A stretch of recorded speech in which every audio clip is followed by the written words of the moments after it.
Sudah mulai yang sarjana-sarjana, sudah mulai banyak yang mau jadi kepala desa. Kenapa? Karena bayang-bayangannya setiap desa dapat bantuan 1 miliar.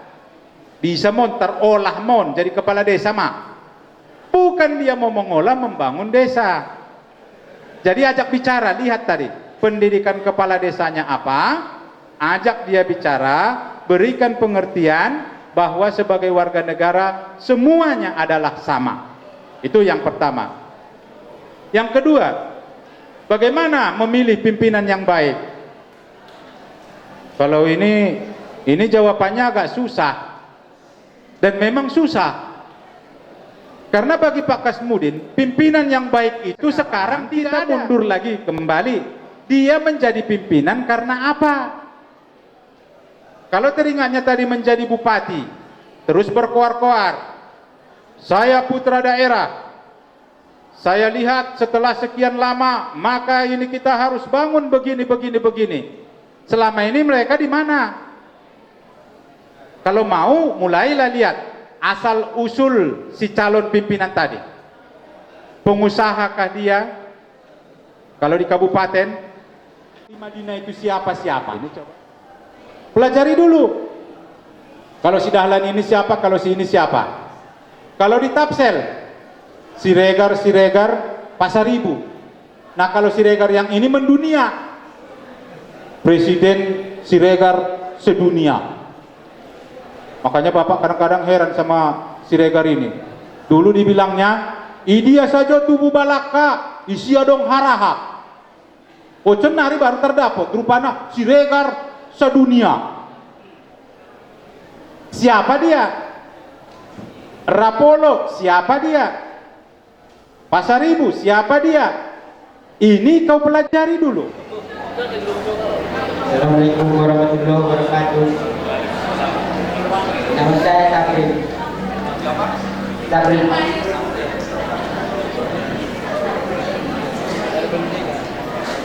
Saya bertanya tentang pembangunan Sumba.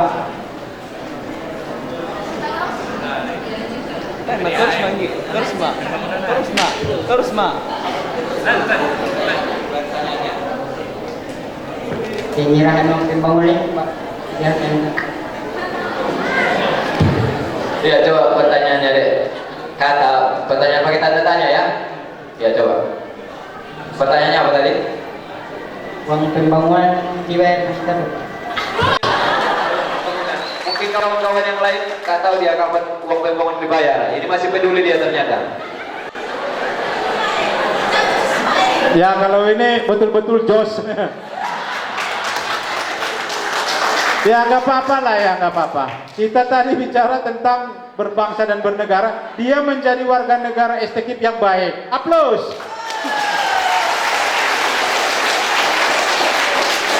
Sebagai warga negara yang baik demikian. Kita dulukan kewajiban, baru kita menuntut hak. Betul itu. Dia tanya uang pembangunan dibayar kapan? Jangan bayarnya kapan-kapan. Bayarnya hari ini juga bisa, besok juga boleh, selambat-lambatnya sebelum masuk kita kuliah. Kalau sudah uangnya ada di tangan, kan begitu. Kalau belum ada karena tidak dikasih dari rumah, ya nanti secepatnya kita bayar sebelum habis triwulan pertama. Itu jawabannya tadi sama si Sapri tadi. Ini bagus dia pertanyaannya, kalian kok jadi bingung? Nah, dia bertanya uang pembangunan dibayar kapan? Jawabannya dibayar secepatnya sebelum triwulan kedua masuk. Itu jawabannya. Kalau dia masih bingung nanti dibayar di mana, kawannya yang sudah bayar, mohon beri petunjuk ke tempat pendaftaran, daftar ulang di admin. Oke, saya rasa itu jawabannya. Nama saya Royko Pasaribu, program studi bahasa Inggris. Saya dari kelompok 9. Yang saya tanyakan, Pak, apakah hak dan tanggung jawab yayasan kita ini terhadap bangsa dan negara kita? Terima kasih. Royko Pasari dari Prodi Bahasa Inggris. Pertanyaan, apakah tanggung jawab atau hak dan tanggung jawab yayasan kita terhadap bangsa dan negara? Begitu kira-kira ya? Ya. Royko itu bumbu masak ya, Mak ya? Oh, nggak usah ada marah, biasa pe. Wih, jijik kali lah aku nengoknya. Palak kali aku digitukan. Wih, biasa pe. Boto doi roiko, bumbu masak. Yang ini roito, udah ada itonya. Alhamdulillah namanya berkah sama dia. Berarti tempat tidurnya berganti dibikin ayah dan oma. Lah iyalah kalau tempat tidurnya masih seperti itu nanti yang lahir begitu juga. Harus dirubah-rubah. Kadang-kadang ke kanan, kadang-kadang ke kiri. Di tengah-tengah oyap. Tanggung jawabnya ini sudah dilaksanakan. Mencerdaskan kehidupan. Yayasan Al-Iman membuka kesempatan bagi warga negara untuk menuntut ilmu, mencerdaskan kehidupan bangsa. Haknya apa? Haknya yayasan juga menerima dana dari pemerintah termasuk beasiswa yang kembali diberikan kepada mahasiswa. Kita juga mendapat hak, mendapat perlindungan. Perlindungannya apa? Akreditasi, restatus, perlindungan tentang penggunaan ijazah. Ijazah kita diakui untuk mencari pekerjaan sebagai guru dan sebagainya. Kita juga mendapat hak dari kewajiban yang kita berikan tadi, mencerdaskan kehidupan bangsa. Itu masih singkat, kalau panjangnya masih banyak hak-hak yang diterima oleh yayasan. Masih banyak kewajiban-kewajiban yang telah kita lakukan. Apalagi Pak, kewajiban membayar pajak. Karena yayasan juga membayar pajak setiap tahun. Setiap periode bulan September. Di akhir setiap tahunnya. Masih banyak lagi kan, berarti kita berkewajiban turut serta mencerdaskan kehidupan bangsa. Itu Rohimah itu. Kemudian tadi kita bayar pajak, kewajiban juga. Hak kita apa? Jalan dia bangun, dia aspal. Hak kita apa? Makanya giatlah belajar, IP tinggi-tinggi supaya nanti dapat. Demikian singkatnya. Yang lain silakan kalau masih ada. Saya Rohim Sakti, prodi dari program matematika. Namanya tadi nama? Rohim Sakti, Pak. Rohimah Sakti. Rohim Sakti. Rohim Sakti. Saya ingin mengajukan pertanyaan kepada Bapak. Bagaimana ya Pak latar belakang dari pergeseran kekuasaan membentuk undang-undang yang mulanya dari di tangan Presiden menjadi kewenangan DPR? Terima kasih. Pergeseran kekuasaan yang dulunya di tangan Presiden sekarang beralih kepada tangan Dewan Perwakilan Rakyat atau DPR. Begitu, Dek ya? Ya, mungkin kepada Bapak kita hormat secara singkat bisa dijawab mumpung waktu tinggal beberapa menit lagi. Nama saya Yusra Siregar, lulusan biologi. Saya ingin bertanya kepada Bapak, apakah kita sudah termasuk apakah kita sudah termasuk jadi orang yang berbangsa dan bernegara yang baik? Terima kasih. Baik, saya melihat pertanyaan dari Rohim Sakti, matematika. Sebenarnya pergeseran itu tidak ada. Karena kalau pergeserannya yang ada sekarang adalah dari parlemen ke presidensil. Itu yang bergeser di tangan Yudi. Sekarang berada di tangan Legi, bukan begitu. Sekarang justru yang ada di tangan Legi beralih kepada Yudi. Legislatif, DPR, MPR, ke presidensil. Tapi ini juga abu-abu. Tidak sepenuhnya kita berbentuk presidensil. Karena kalau sudah presidensil berarti kewenangan dalam pemerintahan berada di tangan presiden. Ketiganya, legislatif, yudikatif, dan eksekutif, ini masih satu kesatuan. Pemerintah, DPR, dan lembaga kehakiman. Tidak sepenuhnya presidensil, Pak. Tidak sepenuhnya. Kenapa? Kebijakan presiden juga harus ada persetujuan dari yang di ruangan DPR. Ini. Iya, saya akui itu yang di ruangan ini. Kalau pertanyaannya apakah kita terus termasuk yang di luar sana, yang di dalamnya ada ISIS, ikatan suami takut istri, Susi kan oyak, kau suka kan sama oyak, acak koruptor, oh itu nggak bisa saya jawab, baru regal.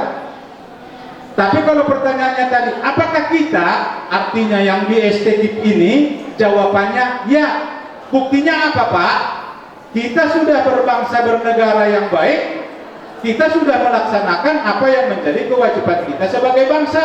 Berbangsa tadi, bernegara yang baik itu ya begitu, menjalankan kewajiban, tidak terlalu menuntut hak sebelum kewajiban itu terpenuhi. Saya sampaikan, pertama-tama saya mohon maaf jika kita bertemu berpapasan di luar, jangan tunggu saya menegur karena saya tidak ingat wajah cantik Anda, wajah tampan Anda, tapi Anda harus selalu mengingat wajah tampan Pak Kasmudin.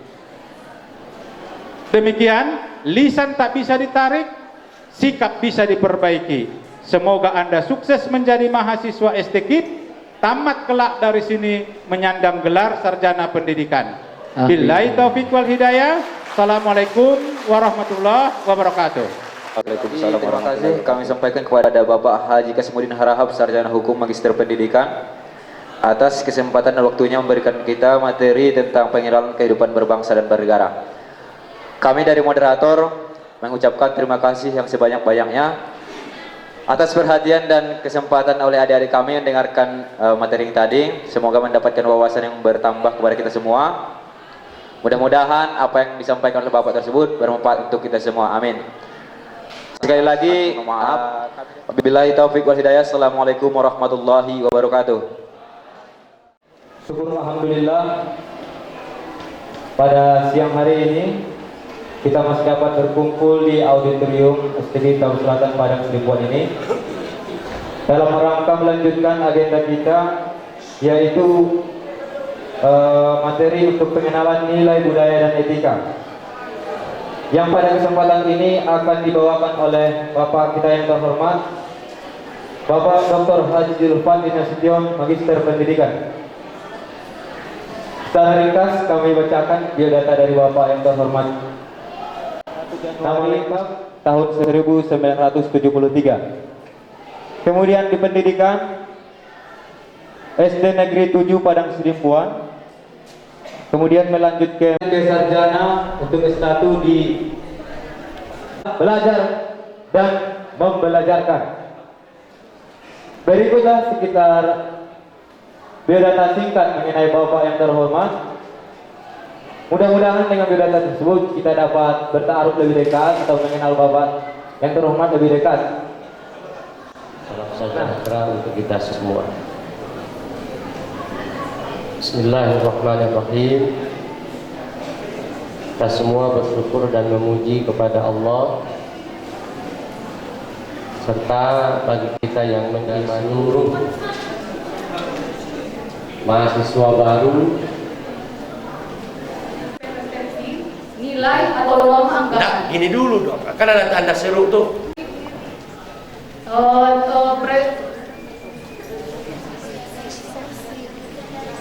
Dari yang betul, mari samakan persepsi atau di dalamnya dalam pendidikan atau di luar masyarakat. Dalam pendidikan, hukum dan lainnya. Mereka belum menikah disebut apa? Apa namanya? Korsia? Hah? Naposo. Ya, Naposo. Anak gadis ya? Naposo. Jadi di Porsea, anak gadis macam kalian ini disebut namanya Naposo. Silakan ada ini. Anak gadis songonon ada orang. Oke, stop. Jangan marah dulu orang tua jangan marah. Orang tua jangan marah. Bapak mau menjelaskan kata nilai. Begitu kau bilang kalimat itu, si Daniel menggeriang. Betul Daniel? Itu menggeliat telingamu. Betul lah. Sedang karena nilai yang dianggap sebuah kebenaran yang sudah menjadi abstrak, itu tidak konkret, abstrak dia. Abstrak dalam diri kita dan langsung. Ada cerita langsung di tahun 80-an setelah seorang guru tamat dari SGO. Kalian pun nggak tahu lagi SGO itu apa, cuma dengar-dengar aja. Sekolah aja lanjut. Budaya. Matematik ini akan nol. Berapapun bisa masuk. Netral susah untuk yang mengatakan walaupun apa kata hati dia cocok, tapi untuk mengungkapkan aku suka, oh berat. Asik, iboto dengan dia. Mana pula iboto? Dari marga, oh. Kalau boleh nikah boleh aja. Orang dia di Sipiro, kamu di yang sudah tahu bahwa seorang wanita dia tahu bahwa laki-laki yang di depannya adalah semarga dengan dia. Itu adalah itonya. Dia tidak akan ngomong sembarangan. Dia akan punya aturan kepada si. Saya menanyakan kepada Bapak. Tadi Bapak mengatakan bahwa pendidikan itu penting. Apabila pendidikan itu tinggi, berarti akan menentukan juga tingginya ahli seseorang. Jadi pertanyaan saya, Pak, membedakan seseorang itu kita harus memilih dari mana, Pak? Apakah dari perilaku atau dari pendidikan? Nama saya Eni Marahab, kelompok 19 jurusan akuntansi.